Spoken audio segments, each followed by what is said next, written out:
여신도 주일을 맞이해서 헌신을 다짐한 우리 여신도들과 우리 모든 성도님들에게 하나님의 거신 축복이 함께 하시기를 주의 이름으로 축원을 드립니다.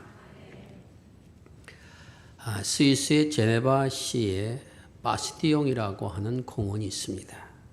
그 공원에는 종교개혁을 기념하는 약 100m 높이의 길이에 10m 높이에 해당되는 거대한 석상이 세워져 있습니다. 그리고 종교개혁 기념비라 이렇게 세워져 있습니다. 그 왼쪽으로부터 차례대로 종교개혁자인 파렐과 칼빈과 베자와 낙스가 나란히 서 있습니다. 파렐은 스위스 출신이며 베자와 칼빈은 프랑스 출신이고 존 낙스는 스코틀랜드 출신입니다. 이들은 모두 제네바에서 칼빈과 함께 종교개혁에 앞장섰던 그러한 분들이었기에 4명의 사람들을 그곳에 세워놓았습니다. 그들이 서 있는 벽에는 이러한 라틴어가 써 있습니다. 포스트 테레보라스 룩스라는 겁니다. 이 단어의 뜻은 어둠 후의 빛이라는 단어입니다. 이 종교개혁자들이 이러한 것을 써놓은 것은 당시에 흑사병이 유행하던 그러한 시대였지만 이 어둠이 물러가고 빛이 온다라는 것이며 이 역사는 그리스도의 말씀으로 시작된다라고 하는 것을 그것에 적어 놓은 것입니다. 그리고 지금까지 제네바시에 강량이 되어 있는 슬로건이 이 어둠 후의 빛이라고 하는 슬로건을 가지고 지금도 제네바시는 움직여 나아가고 있습니다. 이 4명의 종교개혁자들의 가장 영향을 준 사람은 그곳에서 멀지 않은 곳에 있는 취리라는 것을 알고 있는 츠빙길이라고 하는 또한 종교개혁자가 있습니다. 이 사람은 우리가 잘 아는 것처럼 종교개혁을 시도했던 루터와 동갑내기의 개혁자입니다. 1516년 부패한 가톨릭 교회의 반기를 들고 그리고 모든 종교 활동은 성경의 기반이 되어야 한다라는 것과 성경에 근거하지 않은 모든 교회 제도는 사라져야 된다라는 것을 주장했던 종교개혁자가 츠빙길입니다. 그는 치리에서 목회자로 사역하고 있다가 얼마 안 있어 흑사병이 그 치리의 도시를 덮치게 됩니다. 치리 인구의 거의 절반에 가까운 사람들이 생명을 잃었습니다. 그는 목회자로서 매일 병들어 있는 자신들의 성도를 방문합니다. 다른 사람들이 당신도 건강이 좋지 않으니까 좀 안식을 취하는 것이 좋겠습니다라는 것도 만류하고 흑사병으로 고생당하는 성도들을 방문해서 가다가 자신도 흑사병에 걸려서 알아 눕게 됩니다. 그가 그렇게 알아 누워 있는 동안에 썼던 그러한 찬송곡이 있습니다. 그 찬송곡이 흑사병 찬송으로 알려져 있습니다. 내용은 이렇습니다. 주님 나를 도우소서. 나의 힘 나의 반석이시여. 문 밖에서 죽음이 문 두드리는 소리. 나를 위해 못 박히신 당신의 손을 높이 들어서 죽음을 정복하시고 나를 구원하소서. 그러나 당신의 음성이 내 생의 한낮인 지금이라도 내 영혼을 부르신다면 나는 순종하겠나이다. 신앙과 소망 안에서 이 땅을 포기하고 천국을 얻고자 하나이다. 나는 당신의 것이니이다. 이러한 찬송가입니다. 하나님의 은혜로 그는 2달 만에 흑사병에서 고침을 받았습니다. 그것이 더욱더 이 츠빙길을 하나님 뜻 순종한 사람들로 만드셨습니다.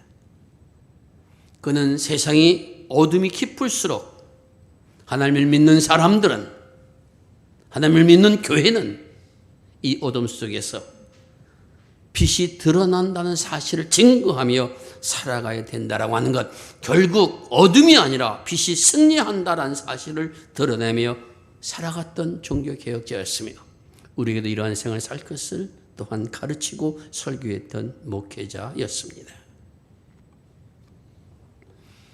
이러한 츠빙길의 뜻을 이어서 제네바의 4명의 종교개혁들이 모여서 종교개혁을 이루어갔으며 그것이 바로 우리 개신교의 출발이 되는 결정적인 계기가 되었다라는 것입니다. 2022년 이민년을 시작하면서 우리 총회는 그 주제를 어둠 후에 빛이 오며 생명 치유 회복이라고 하는 슬로건을 내놓았습니다. 중세 암흑 시대에 어둠의 빛이 오며라고 한 슬로건을 내세우고 교회와 성도가 세상의 빛과 소금의 역할을 담당해야 한다라고 하는 종교개혁자의 소망과 의지가 이 시간 우리 모두의 의지가 되고 소망이 되고자 하는 그러한 열망이 그 주제 속에는 담겨 있습니다. 기장 여신도들도 이 주제를 여신도의 주제로 삼고 이 하늘을 살아가고자 하는 것입니다. 어둠 후에 빛이 온다라고 하는 것, 그 빛의 세계에는 생명과 치유와 회복이 어떻게 이루어낼 수 있을까? 오늘 본문은 그것을 우리에게 설명하고 있습니다. 먼저 요한복음 10장 10절의 말씀입니다. 도둑이 오는 것은 도둑질하고 죽이고 멸망시키려는 것뿐이요 내가 온 것은 양으로 생명을 얻게 하고 더 풍성히 얻게 하려는 것이라. 주님은 당신의 오신 목적을 이 한 문장으로 말씀하여 주십니다. 생명을 얻는다, 생명을 더 풍성하게 얻는다라는 말씀의 의미는 무엇입니까? 그 전에 도적이 오는 이유가 무엇인지를 세 개의 동사로 이야기하는데 도둑질하고 죽이고 멸망시키기 위해서 온다라는 것입니다. 이 단어는 속여서 빼앗고 이익을 위하여 다른 사람의 희생제물을 가로채고 그리고 다른 사람의 생명을 자신의 이익을 위해서 죽이려는 이것이 도적질의 얘기라면 도둑들의 그러한 생태라면 그리스도께서는 오히려 사람들로 생명을 얻게 하고 더 풍성하게 얻게 하기 위해 우리에게 오셨다라고 말씀하여 주십니다. 생명을 살리고 다른 사람의 생명을 자신을 희생제물로 내어드리고 그리고 영원한 생이 무엇인가 하는 것을 그리고 영원한 생을 이 땅에서 누리며 살아가는 삶이 얼마나 부유한 생인가 하는 것을 우리들에게 전하기 위하여 그리스도께서는 오셨다라고 말씀하십니다. 그리스도는 이 땅에 모든 사람들을 죄에서 자유하게 하기 위해 오셨습니다. 참 자유와 화목을 위하여 우리에게 오셨습니다. 오셔서 하나님 나라의 삶이 얼마나 풍요로우신 건가 하는 것을 우리에게 가르쳐 주셨습니다. 이것이 생명을 얻게 하고 더 풍성하게 얻게 하기 위한 것이라는 말씀 속에 담겨 있습니다. 우리를 죄에서 구원하여 주셔서 하나님이 주신 말씀을 가지고 살아가는 것이 얼마나 우리 삶에 큰 기쁨과 행복을 가져오는 것인가 그리고 영원한 생을 산다는 것이 얼마나 부유한 것인가 하는 것을 우리에게 보게 하시고 깨닫게 하시기 위하여 우리에게 오셨다는 것입니다. 그리고 오늘 우리들에게 그 사역에 함께 하도록 우리를 부르셨습니다. 믿음의 사람들은 그러므로 이 땅에서 어떠한 사명을 받은 사람들인가 예수께서 생명을 얻게 하고 더 풍성하게 우리를 불러주신 것처럼 다른 사람을 향해서 생명을 얻게 하고 또한 더 풍성하게 하고자 하는 여기에 주님과 함께 참여한 사람들이라고 하는 것을 우리는 항상 기억해야 됩니다. 바울 사도는 이러한 사역에 대해서 이렇게 고린도후서에서 고백하고 있습니다. 그런즉 누구든지 그리스도 안에 있으면 새로운 피조물이라 이전 것은 지나갔으니 보라 새 것이 되었도다. 모든 것이 하나님께로 났으며 그 그리스도로 말미암아 우리를 자기와 화목하게 하시고 또 우리에게 화목케 하는 직분을 주셨느니라. 하나님 앞에 구원받은 백성들 하나님과 주님과 더불어서 생명을 얻게 하고 풍성하게 얻게 하려는 이 사역에 함께 참여한 사람들 가르쳐서 뭐라고 말씀하십니까?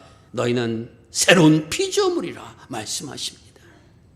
새로운 피조물이라는 것은 헌 것을 닦아서 새 것을 만들었다는 것이 아닙니다. 그리스도를 믿는 사람들은 이제 주님의 사역, 생명을 얻게 하는 사역, 생명을 풍성하게 하는 사역을 위해서 함께 다시 창조받은 서로 지음받은 하나님의 사람들임을 믿으라는 것입니다.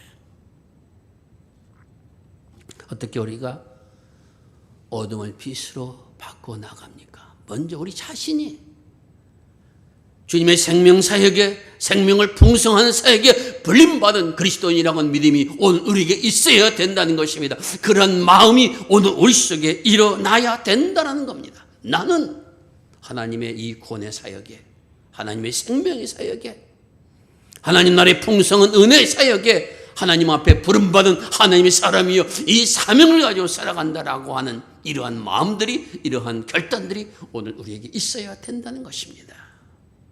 오늘 하나님 앞에 헌신을 다짐 여신 회원들과 우리 모든 성도들, 난 그리스도인으로서 생명을 얻게 하고 생명을 풍성하게 하는 하나님의 사기에 부름받은 사람입니다. 이러한 고백들이 우리 모두에게 있어야 된다는 이 사실을 결코 잊지 않고 살아갈 수 있기를 바랍니다. 문제는 이 사역이 거기에 감당해서 함께 나면 은혜가 주어지고 나의 삶이 잘되고 건강하고 복되고 이루어지면 관계없지만은, 그러나 그 사역을 이루어 나가는데 아픔이 따른다는데 문제가 있습니다. 예수께서 이 땅에 오셔서 구원의 사역을 베풀어 나가셨던 그 사역은 항상 꽃길만의 사역이 아니었습니다. 반대와 멸시와 이런 것이 있었습니다. 마지막에는 십자가에서 당신의 생을, 당신의 몸을 드려야 했습니다. 고난이 있다는 겁니다.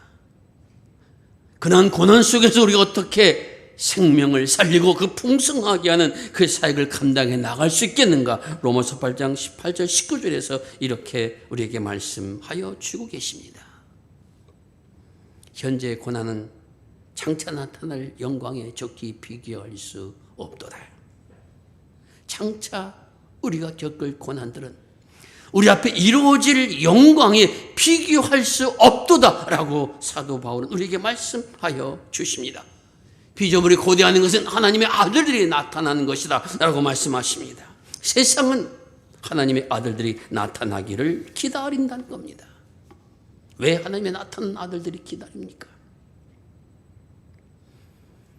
주님으로부터 구원함을 받아서 하나님의 거룩한 백성들 되어서 생명을 살린 일에, 또 생명을 풍성하는 일에 그리스도의 살아가는 모습을 보면서 저 삶 속에 참된 소망이 있구나, 저 삶 속에 참된 기쁨이 있구나, 저렇게 살아가는 삶 속에 참된 생명이 있구나 하는 것을 보게 하고 듣게 할 이러한 사람들을 기다린다는 겁니다. 나는 그리스도를 믿어서 과거의 나의 삶을 버리고 이제는 하나님 일꾼에 참여해서 걸어감을 통하여 하늘의 영광이 무엇인지를 알았습니다. 그 영광이 주는 기쁨이 무엇인지를 알았습니다. 말씀이 주는 능력이 무엇인지를 알았습니다. 그러므로 난 이러한 생을 통해서 하나님의 빛을 드러내는 믿음의 사람들로 살아갑니다. 이러한 사람들을 세상은 보고 싶어 한다는 겁니다. 왜 보고 싶어 합니까? 아무리 어두운 세상이라 할지라도 마음속에서부터 선하고 아름답게 살려라 하는 그런 마음들이 다 있다는 겁니다. 그것을 보고 따라가는 사람이 되기를 원하는 겁니다. 예수님께 이 땅에 오셔서 많은 고난과 아픔 속에서도 참된 생명을 걸어감으로 말미암아 제자들이 변화되고 제자들로 인하여 수많은 생명들이 변화되어서 이 땅에 하나님의 나라가 점점 더 확장해 나아가고 있는 것처럼 오늘 그 사역을 통해서 오늘 우리들도 그러한 길을 걸어나가는 그 사람들에게 그런 빛을 바라는 사람이 되기를 원한다라는 것입니다. 주님은 이 사역을 가르쳐서 빛과 소금의 사역이라 그렇게 말씀하셨습니다. 너희 빛을 사람들에게 비추어요. 너의 소금의 맛을 잃지 말아서 세상 속에서 이러한 생을 살아서 하나님이, 주님이 나의 생명의 주가 되시고 우리의 영생의 주권자가 된다는 사실을 우리 생을 통해 드러내도 불림받은 사람이라는 사실들은 우리 잊지 말아야 됩니다. 그리고 고난이 있다 할지라도 이제 앞으로 우리의 주어질 영광은 좋게 비교할 수 없도다라는 믿음을 가져야 된다는 겁니다. 내가 하나님의 말씀을 의지하고 살아갈 때 때로는 어려움도 아픔도 고난도 질병도 임하지만 그러나 하나님의 약속의 말씀 붙들고 살아갈 때는 이 모든 것들 이기고도 남는 하나님의 영광이, 하나님의 기쁨이, 하나님 내게 주신 은총이 가득할 것이라는 믿음을 가지고 묵묵히 그 길을 걸어간 사람이 되라는 것입니다. 한순간에 이루어지는 것이 아닙니다. 우리 머리가 허여신 우리 권사님들 앞에 앉아 계신데 그 생을 살아가신다는 것은 수많은 일들을 겪어 나가면서 다 이기고 오늘 그 자리에 계시다는 겁니다. 지금까지 겪어왔던 자신의 생을 이야기하면은 기쁨보다는 힘들었던 생이 많이 있을 것입니다. 이야기하다 보면은 끝이 없을 겁니다. 그럼에도 불구하고 이겨나가서 오늘에 서 계신 어떻게 이겨나가셨습니까? 묻는다고 하면은 아마 이렇게 대답하실 겁니다. 나는 능력이 많아서, 나는 배운 게 많아서, 나는 경험이 많아서. 그것이 아니라 주님이 나로 이기게 하시고 주님이 나로 승리하게 하시고 주님이 때때로는 나의 가는 길을 막으시고 때때로는 열어주시는 이 은혜 가운데서 나의 인생의 길을 걸어왔습니다 라는 고백을 드릴 수가 있을 겁니다. 오늘 미가 예언자와 시편 91편의 시인이 그것을 우리에게 그대로 전하여 주고 있습니다. 미가 예언자는 이렇게 고백합니다. 나의 대적이여, 나에 대하여 기뻐하지 말라. 주님께서 내가 넘어져도 다시 일어나게 해 주실 것이며 내가 어둠 속에 있다 해도 내게 빛을 비춰 주실 분이시다. 시편의 시인은 이렇게 노래합니다. 주님은 나의 피난처요, 나의 요새요, 내가 믿는 하나님이시라. 주님은 나를 사냥꾼의 올무에서 건져주시며 죽음의 질병에서도 건져주실 분이십니다. 그는 그렇게 또한 고백하고 있습니다. 미가 예언자는 하나님의 말씀을 증거하고 전하기 할 때로는 어려움과 아픔도 경험하고 사람들은 멸시와 천대를 받는 그런 대적들이 많은 세상 속에서 대적들 향해 이렇게 말합니다. 대적자여 기뻐하지 말아라. 내가 나를 넘어뜨린다 할지라도 난 일어설 것이다. 내가 나를 어둠 속에 갇힌다 할지라도 하나님께서 내게 빛을 보내서 새로운 길을 열어주실 것이니 왜냐? 하나님은 나의 피난처가 되시고 하나님 내가 요새가 되어주시기 때문이다. 이러한 예언자와 신의 고백들이 우리 모두의 고백이 될 수 있기를 바랍니다. 하나님의 말씀으로 살릴 때 어려움도 있습니다. 아픔도 있습니다. 그럴 때 이 말씀을 기억하시길 바랍니다. 나의 대적자들이여, 나를 넘어뜨리게 하는 자들이여, 기뻐하지 말아라. 나는 너의 원수들이 말하는 것처럼 그렇게 넘어져서 절망 가운데 있다가 사라질 생명이 아니라 다시 일어나서 주님의 성호를 찬양하고 내가 걸어온 믿음의 삶이 생명의 삶이라는 걸 드러내도록 주님께서 역사하여 주실 것이다. 내가 때로는 앞길을 제대로 가지 못해 어둠 속에 갇혀질지라도 방황할지라도 주님은 내게 다시 빛을 비추어 주셔서 나로 하여금 그 빛 가운데 걸어나가 승리하게 하여 주실 분이시다. 주님은 나의 요새시여, 주님은 나의 산성이시며 주님은 질병에서 나를 건져주실 분이심을 믿기에 나는 어떠한 경우에도 절망하지 않고 이 믿음을 달려가는 그러한 하나님의 사람입니다. 이것이 예언자와 신이 가졌던 그러한 믿음의 고백인 것입니다. 사랑하는 성도 여러분, 우리가 오늘 이 시대에 다시 이민년의 새해를 맞이했다는 것은 시간이 가서 그냥 주어진 것이 아님을 우리는 기억해야 됩니다. 하나님께서 저와 여러분에게 이 해를 살아갈 목적과 이유가 충분하기에 우리를 다시 힘있게 하여 주시어서 이 새해를 맞게 했다라는 것입니다. 코로나19로 인하여 경제가 어렵고 여러 가지 아픔과 또한 질병이 우리 앞에 놓여있다 할지라도 우리는 시인의 고백처럼 주님이 나의 피난처가 되어 주실 것입니다. 주님이 나의 요새가 되어 주실 것입니다. 내가 어둠 속에 갇혔을 때는 내게 빛을 보내주실 것입니다. 주님과 함께 이 고난의 강을 통과할 때 내게 주시는 영광은 내가 받은 고난에 비교할 수 없을 정도로 크고 힘과 능력과 은총이 되는 것을 나는 믿고 이 한 해를 걸어갑니다. 이런 담대함이 오늘 우리에게 있어야 될 것을 주님은 말씀하여 주고 계십니다. 사랑하는 여신도 회원 여러분, 어둠 후에 빛이 온다라는 사실을 증거하고 살아내는 믿음의 사람으로 우리를 부르셨다라고 하는 이것을 결코 잊지 않고 살아가는 한 해로 만들 수 있기를 바랍니다. 주님이 내게 생명 주시고도 풍성히 주시며 약속하셨으니 주님 앞에 나와 주님의 생명의 은혜가 무엇인지를 알기를 원합니다. 내가 풍성한 주님의 은혜를 누리는 그런 하나님의 사람이 되기를 원합니다. 고난과 아픔과 역경 속에서도 그 길을 걸어가는 하나님의 사람이 되기를 원합니다. 성령이여 나에게 힘을 주옵소서. 나에게 빛을 보내주옵소서. 기도하며 함께 걸어 나갈 수 있기를 바랍니다. 죽음의 문화를 생명의 문화로 바꿔 나가며 쉽게 절망하고 목소리를 부리는 그러한 세상 속에서 우리의 생명은 썩어 없어질 것이 아니라 영원한 하나님 나라에 들어갈 귀한 생명을 전하며 증거하는 생을 살아가도록 오늘 우리를 부르셨음을 우리는 기억해야 됩니다.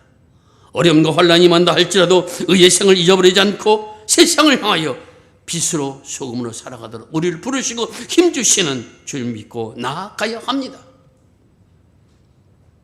기독교는 죽음을 무너뜨리고 부활하신 그리스도의 부활 후에 세워진 그러한 교회입니다. 어떠한 죽음의 세력도 우리를 이길 수 없다는 것을 주님께서는 우리에게 보여주셨습니다. 나는 비록 약하지만 주님이 나와 함께 해주셔서 이 한 해도 여러분에게 승리를 인도하여 주실 것을 믿고 나아갈 수 있기를 바랍니다. 의와 정의와 사랑과 온유함과 겸손과 인내와 이런 모든 주님의 주신 귀한 열매들은 믿고 나아가는 자에게 주신 하나님의 축복으로 우리에게 다가오는 것입니다. 그것이 바로 우리가 누릴 생명의 풍성함입니다. 이러한 풍성한 마음으로 이 한 해 만지하고 또한 끝낼 것을 다시 한번 기억하며 믿음으로 주님의 영광을 드리는 우리 기장 여신대, 특별히 우리 수동교 모든 여성도들과 우리 성도들이 되시기를 주님으로 축원을 드립니다. 여러분의 모든 믿음의 승리 위에 주님의 역사가 함께하리라 믿습니다. 기도하겠습니다. 아버지 하나님 감사합니다. 이 땅에 여신도 회원들을 세우셔서 하나님의 사기 일꾼으로 불러주시고 화해 일꾼으로 빛과 소금의 사명을 감당할 수 있도록 주님께서 인도하여 주신 것 감사를 드립니다. 오늘도 이러한 믿음으로 나를 불러주심 기억하며 나가는 여신도들을 성령으로 충만케 하여 주옵소서. 하나님 주신 사명 감당할 때 하늘의 영광을 맛보게 하여 주옵시고 하나님 주신 기쁨을 충만히 누릴 수 있도록 은혜를 내려 주옵소서. 믿음으로 걸어가는 걸음 속에 때로는 고난과 역경과 질병이 만다 할지라도 넘어지지 않게 하여 주옵시고 저는 무릎을 세울 수 있도록 은혜를 주시옵소서. 힘을 주시옵소서. 용기를 주시옵소서. 하늘의 소망을 보여주시옵소서. 그러므로 세상을 향하여 하나님 나라의 생명들은 결코 어떠한 일에도 낭망하지 않는다는 사실을 드러내게 하여 주옵시고 절망한 세상을 향하여 그 모습으로 보여줌으로 그들 또한 아버지의 나를 일꾼으로 부를 수 있는 놀라운 역사들이 일어날 수 있도록 하나님 종을 베풀어 주시옵소서. 자비로우신 아버지 하나님, 우리 전에 귀한 여신도 회원들 사랑하는 성도를 긍휼히 여겨 주옵시고 이 한 해도 하나님 부르신 부름의 사명을 달려갈 때마다 성령의 능력으로 함께 하여 주셔서 주님의 영광을 드러내게 하여 주옵시고 주님 주시는 정화 사랑을 누리시는 자리에 설 수 있도록 사랑하는 성도들을 축복하여 주시옵소서. 우리 구주 예수 그리스도의 이름을 의지하여 기도드리옵나이다. 아멘.